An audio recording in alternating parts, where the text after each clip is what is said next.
Android phones gather your location data and send it to Google, even if you've turned off location services and don't have a SIM card, Quartz reported today.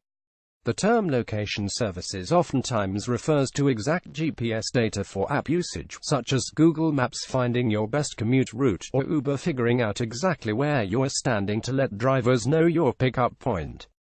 Quartz report details a practice in which Google was able to track user locations by triangulating which cell towers were currently servicing a specific device.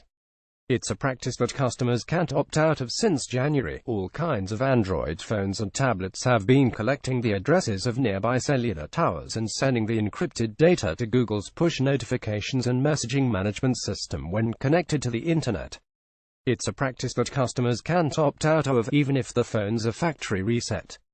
A Google spokesperson said in a statement to The Verge that all modern Android phones use a network sync system that requires mobile country codes and mobile network codes, so tower info called cell ID codes were considered an additional signal to further improve the speed and performance of message delivery.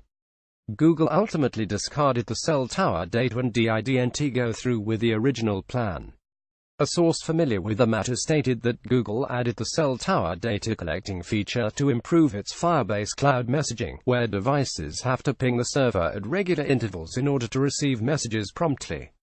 The findings are surprising, given that cell tower data is usually held by carrier networks and only shared with outside companies under extreme circumstances.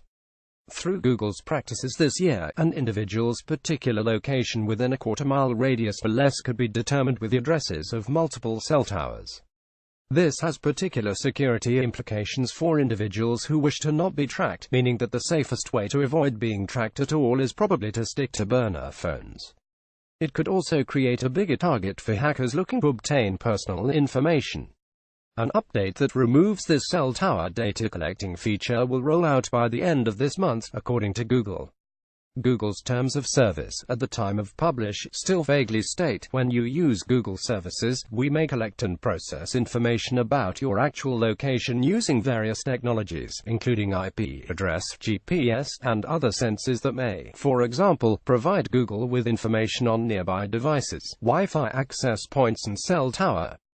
Google does offer details on how to control Google's location access points. But as shown by its DOS, the company could admittedly do a better job of making this clearer and simpler for its general consumers.